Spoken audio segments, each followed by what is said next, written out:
Welcome to another episode of She Drives Mobility. Nice to have you here as my guest. My name is Katja Diel and I live in Hamburg, but I scroll through the world of mobility changes every day to make visible that mobility changing is not about change of technique at all. It's also about having another mindset, having another shift of the society. Today, my guest from China, Carolina, gave me first insight on She Drives Mobility about autonomous driving. I didn't have this topic before, but of course, it's a really hot trending topic. And I think it was really good to invite her to speak about this because Carolina is not just a really good technical person. She's also really able to paint a picture of a future where autonomous driving is a solution in an economic system, in an ecological system, but also in an ecosystem of mobility. She points out really strong meta trends we have at the world right now, like an elderly society, like connectivity of things. And she also gave an overview internationally, which kind of countries are now the leaders of autonomous driving. What do we need to push this forward? And why is she making a question mark on level 5 autonomous driving at Tesla? I really like her, really fast, but also pictures storytelling, I think. Because she is someone, and I'm glad that I had her on my podcast and videocast. She's someone who is looking more than on just the technical approach of autonomous driving. She's seeing the whole system of our society. And living in China, she is now, of course, at some of the leaders of autonomous driving because China really pushed the approach to electric and autonomous driving. And I think that we in Germany are really dependent on what China is deciding. We are not so independent to make our decisions on our own. And that is why our lack of vision in Germany is coming to a point where we can have struggle regarding our key industry, the car manufacturers. And I think it's really the time that car manufacturers should embrace that they are no longer needed in the future as car builders, but as to be a servant of future mobility. And there's also cars needed, of course, but not cars as holding your driving, but as some vehicles coming around and also being a private space, but a booked private space and not a owned private space.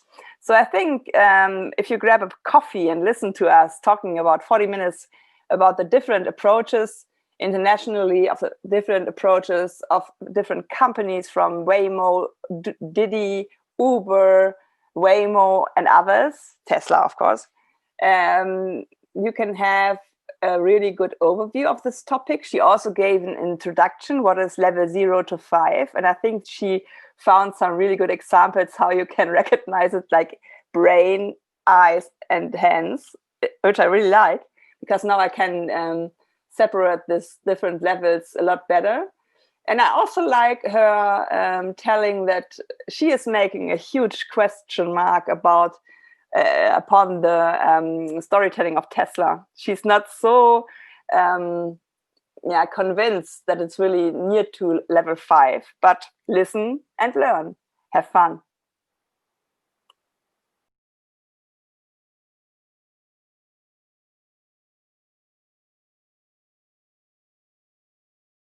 China. I'm really lucky to have you by my side today. And at first, I would like that you introduce yourself, please. Mm-hmm. Hello, Katia. Thank you for the invitation. So my name is Carolina Sanchez. I am a Mexican working for a German company in China. I work in autonomous driving as a system architect manager. So I have a group of system architects who works in this area. Thank you so much. And we have talked by preparing this talk that we maybe just tell people what is autonomous driving about, that you have like a basis knowledge. So let you please, my audience is maybe not so technical affine sometimes. What is autonomous driving? What different levels do we have at the moment? Mm-hmm. So autonomous driving is a huge topic and is very trendy now. So I will try to explain you very basic. So the SAE, so they say that we have 6 levels from 0 to 5.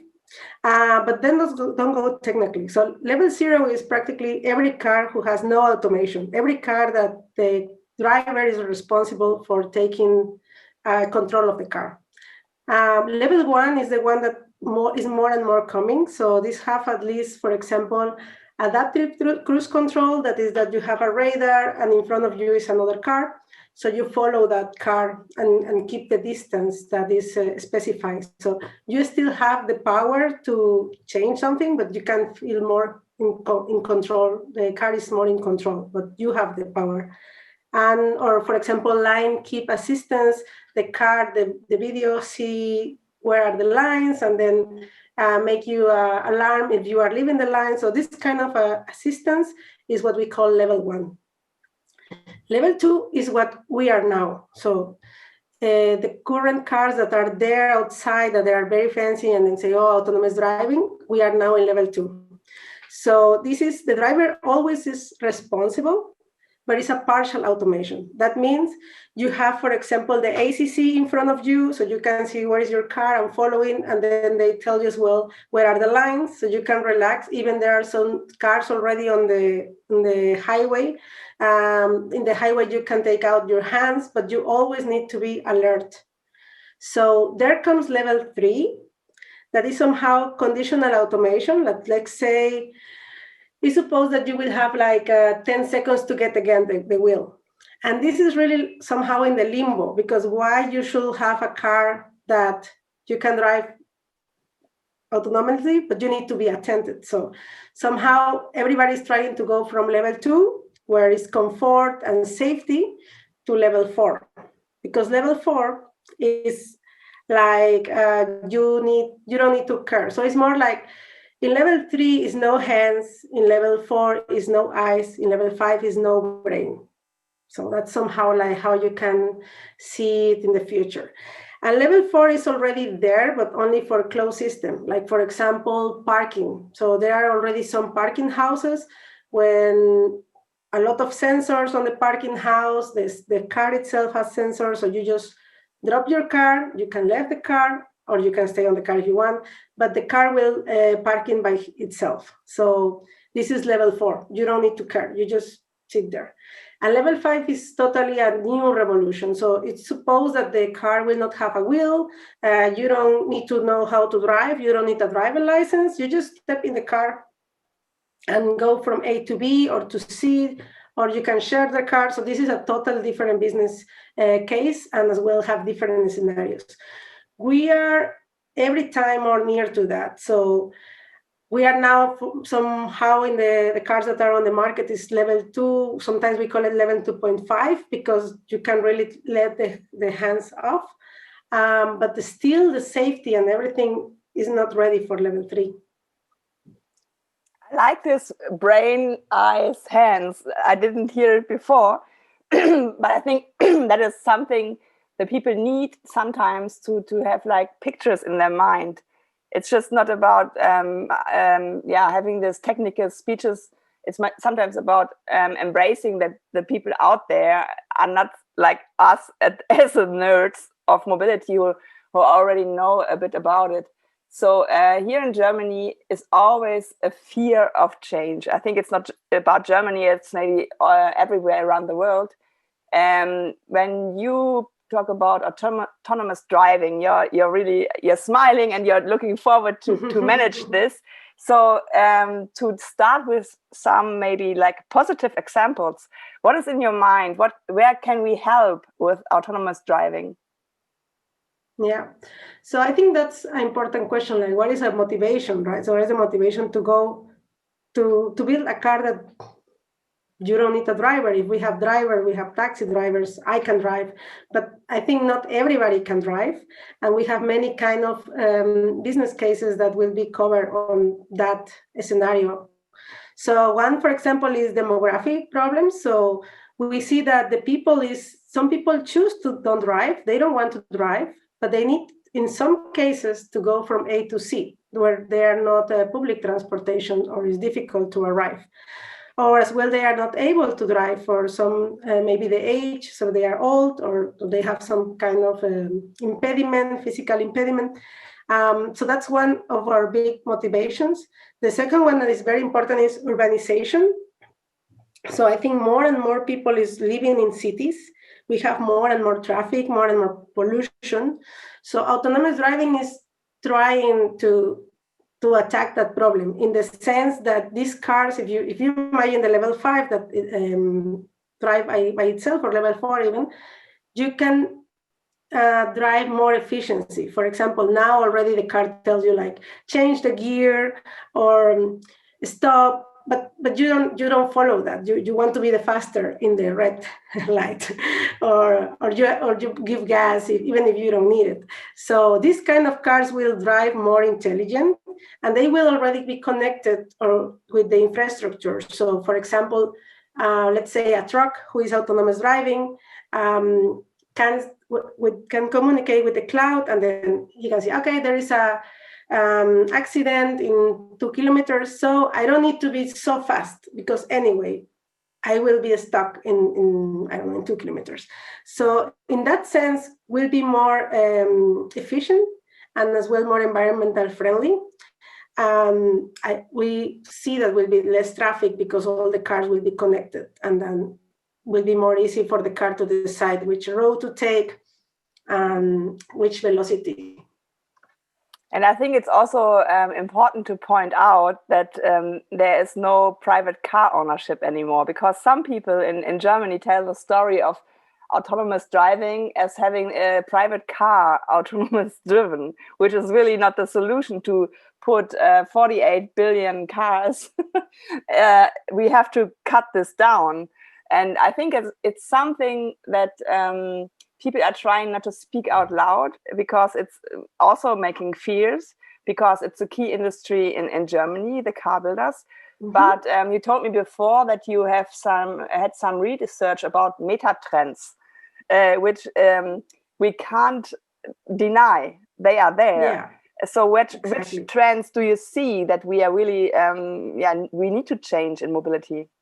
Mm-hmm. So we see in the mega trends that the mobility habits are changing a lot. So the private cars are replaced by sharing services. For example, in other countries, Uber or Didi here in China is very common. But as well, the share rides. So the people doesn't mind to share this car with somebody else that go in the same direction. And this, we can see it, and as well, the business model for autonomous driving level 4, level 5, especially level 5, is not that you spend, I don't know, 8 million euro in a car that you will use maybe, I don't know, 4 hours. This car is built up with a lot of sensors, and as well a lot of redundancy system. That means if something breaks, you have option B. If the sensor doesn't work, you have 2 sensors. So that means this car is equipped with double sensors, connected with 2 clouds. So everything is redundant. So you can afford if you are super rich, but that's not the business model. The business model is to have these cars outside, taking data, making with this data the communication to other cars. That's the idea. And I think the people will take some time until they have the acceptance of this shared mobility, and as well autonomous driving without a driver. But I think I see more and more. I live now in China and I work in China. I see the benefit to take, for example, Didi, that is very similar to Uber. You just take the car, bring you somewhere, you leave the car never parks. So in that sense, you save a lot of space, you save a lot of time, you don't need to look for a parking space. And as well, you feel more connected, because you say, okay, I just go to the street, I take the vehicle, and I left where I want to be.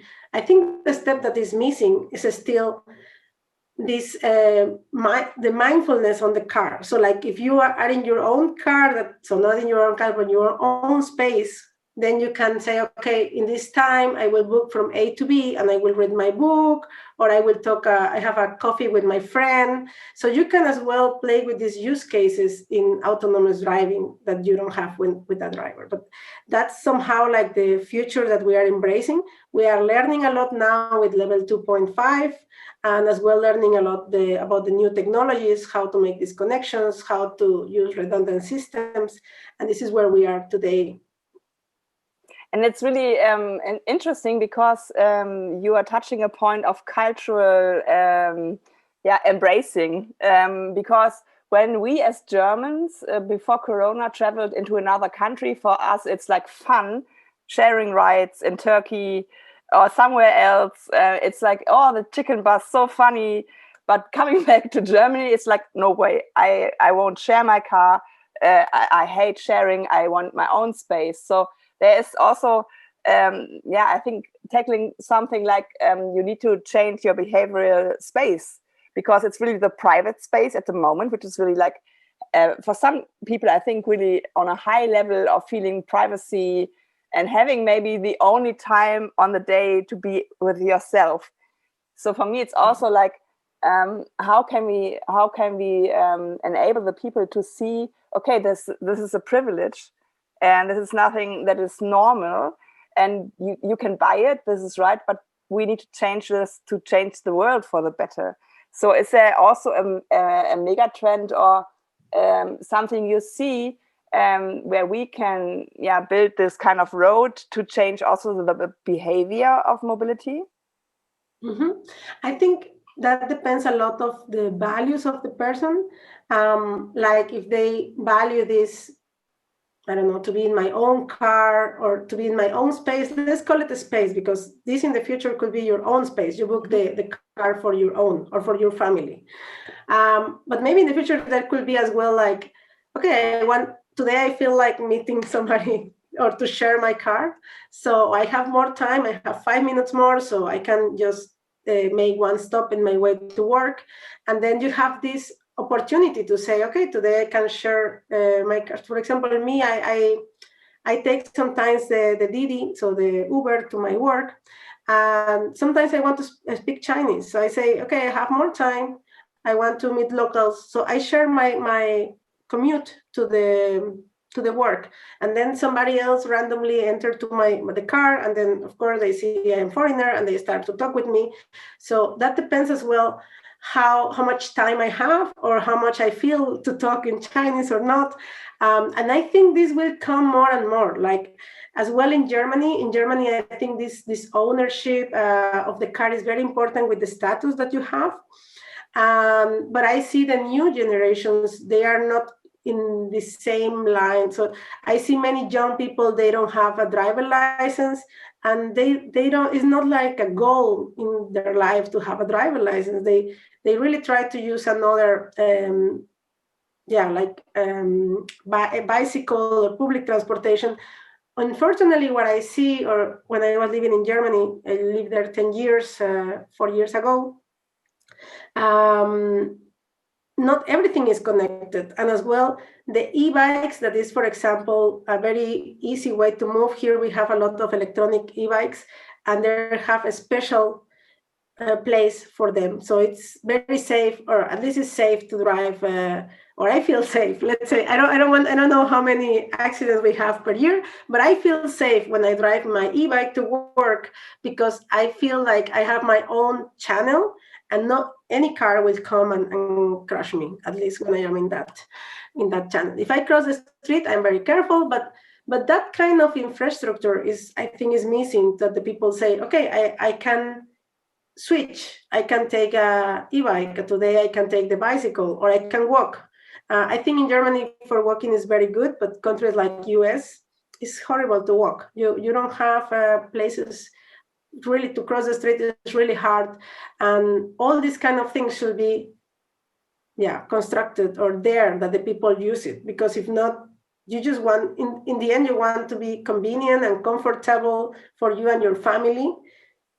But I think that the mindset is not like, oh, I don't want to be eco-friendly, or I don't want to let my car. It's more like, I want this space for me, this safety, this comfort. So I think if autonomous driving reach a product like that, or a system like that, that is easy to book, that is easy to say, okay, today I want a car for me, or I want a car for that is able for wheelchairs, or kinderwagens, or for to carry my baby with the car, baby car. I don't know how it's called in English.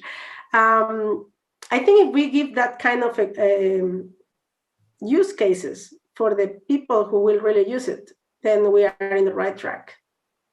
Yeah, for me, it's sometimes, yeah, so easy to say. It's more like a chance than causing problems.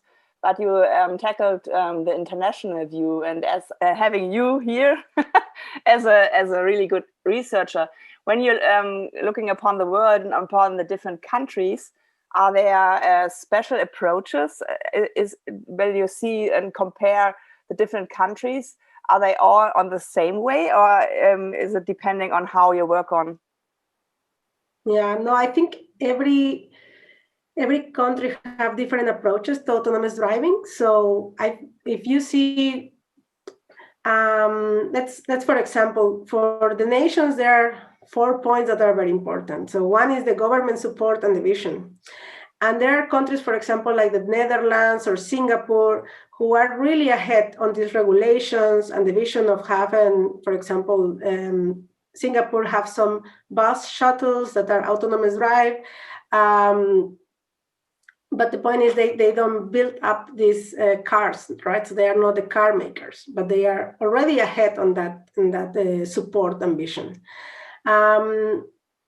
Another point that is super important is the highway. So it should be excellent infrastructure, because these cars will drive on the highway, let's say, but if there is any kind of accident or the condition is not good, then we can have some problems on safety. So that's a very key point that we already look as well.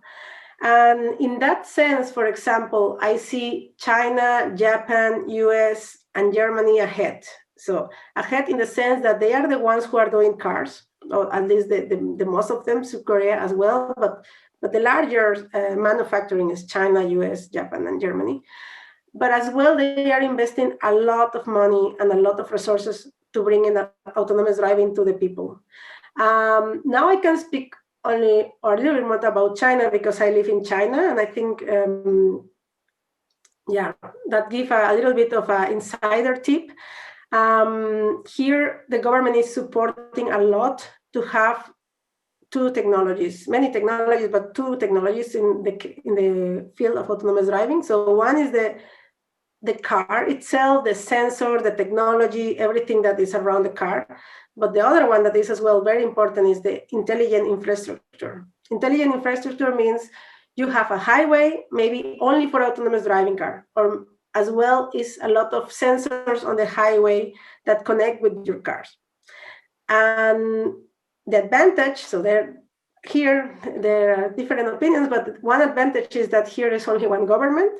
So they say, if I want to build up a highway from Shanghai to Beijing, it crosses 3 different provinces with different governments, but there is one big government or one big boss. So they say, okay, we build it, and they build it. There is no kind of discussions. So in that sense, there are pros and cons, of course, but in that sense, it's very likely that in China, we will have autonomous driving level 5 very soon, because we will have this kind of ecosystem similar to electromobility in China. I will not go in deep on that, but here I think China is one of the most countries that have autonomous electric cars. I have even an electric car because the full infrastructure is there. I can charge my car in my home, in every mall, in every gas station, in every hotel. It's very easy. It's already there, and you get money if you buy an electric car. So in the same sense, China is taking the same approach with autonomous driving. put everything there that you need, that you bring it to the reality. And the people is already very used to this Didi, that is the Uber here in China. So they are already used to take the app, just share a commute or take a commute for themselves. So it's for me, I always like to believe in the European idea, because I think there is so much strength, not just to think about your own country, but to think united as a strong Europe. But I have this lack of systems here. And also even just in Germany, there is no vision about it. It's just about different projects, and I don't see the red line or something that crunches it together into an ecosystem. And we are also dependent on China, because most of our cars are going there.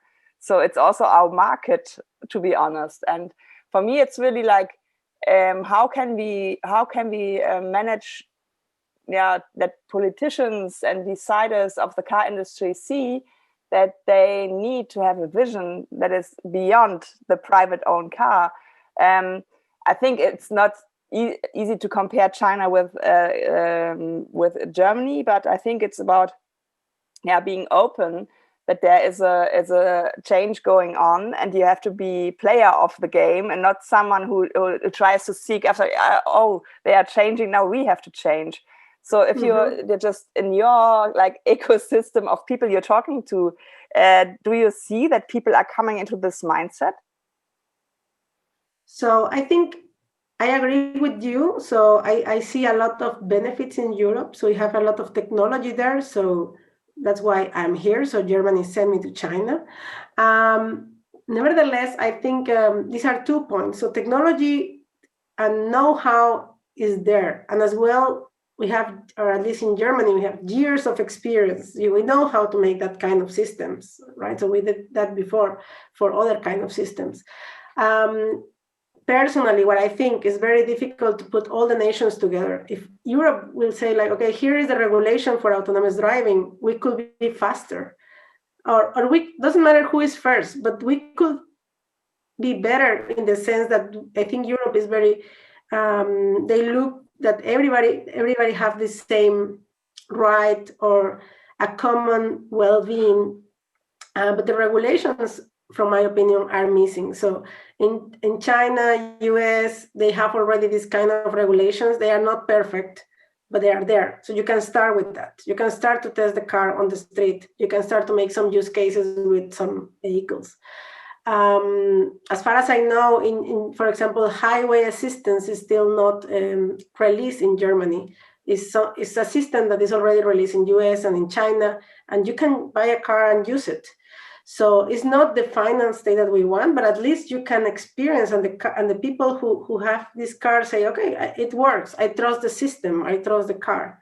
I trust that the car communicates with the map and I know where I am.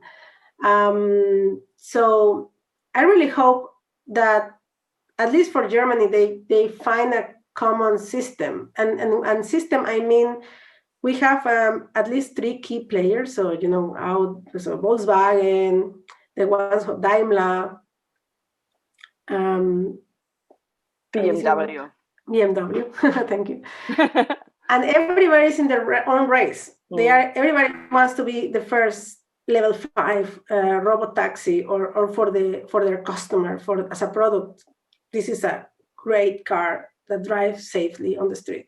But I think that shouldn't be the common goal. The common goal is that you have a system for Europe, for Germany, or for worldwide that communicate these 3 cars. Because what is the sense to have a car that is, okay, you have a BMW, it's amazing, but doesn't communicate with the Volkswagen. And there are 5 Volkswagen, 3 BMWs, and 4 Daimler. But if they don't communicate each other, then you don't have this big advantage of the system or of the infrastructure. And I think that's something that in this race is missing. So I see the same in US. So we have Tesla, we have Waymo, we have many startups. They don't have one communication system. And I am system architect, so I know that every single challenge, change or variance is a huge impact. So if you really don't use the same communication system, Ethernet.CAN, or the same cloud protocol, it's not one-to-one. It's not like you plug in and press start and it works.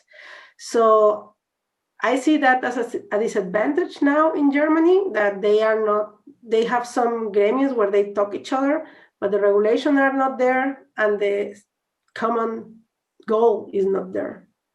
So is it for you a conclusion that there needs to be, if you're shaping the future, there also is like a lack of holistic approach, that you are able to talk with each other, and that you are embracing, you're not always in fight, but you have to shape the future together. And does it mean, it's like a deep dive now, but does it mean there's also a lack of new leadership? Yeah, I think that the leadership should be more people-oriented, so not product-oriented in this case, because that's where we come from, right? So we come from a product-oriented. I have a BMW. I had a BMW. I love BMW, but that was this feeling, right? I have this product. But now for autonomous driving is not that anymore. And I think for future generations as well, even if, and I am included there, all people think that this is a product, the new generations are not given that important or value. They are not defined by this car. And this is really hard to understand to many people because they really feel attachment to that. So I think this is the mindset that is changing. And I'm sure everybody knows in your audience, the world is changing so fast that the people, all the generations, and I included there, it's very struggling for us to switch. Okay, now the new app, now the new cell phone, now the new technology. So they used to call, now is video cam, now is Zoom, now is Skype. Now, so everything is changing so fast that we need to learn faster. But the new generations, for them, is normal. That's even I think they expect that this change too fast.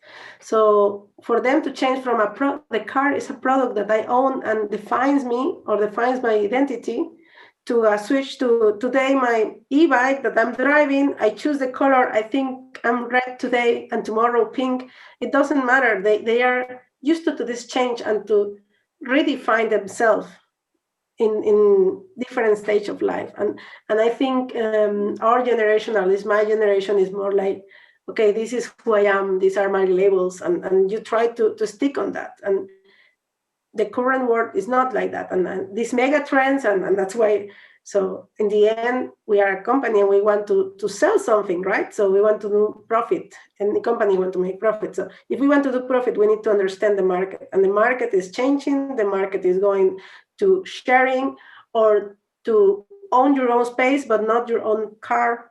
And this is what we need to adapt. Yeah, nice.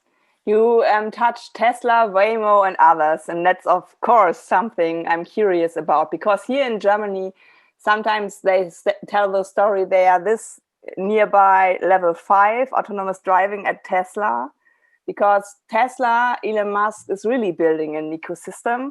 He pushed also satellites into space to have a better internet. He built infrastructure for charging the cars.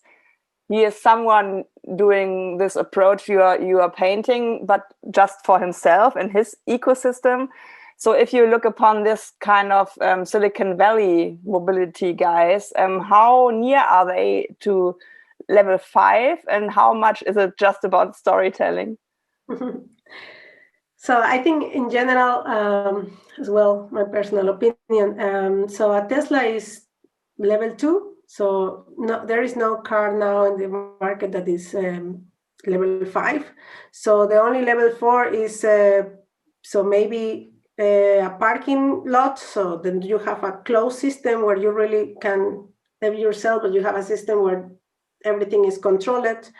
Waymo is aiming the level 4 as well. But what I see in US, and I'm not very expert in US, so I studied there, but I never lived there. What I see is it's like a race to the moon. So everybody wants to be the first. Everybody wants to say, I can do it.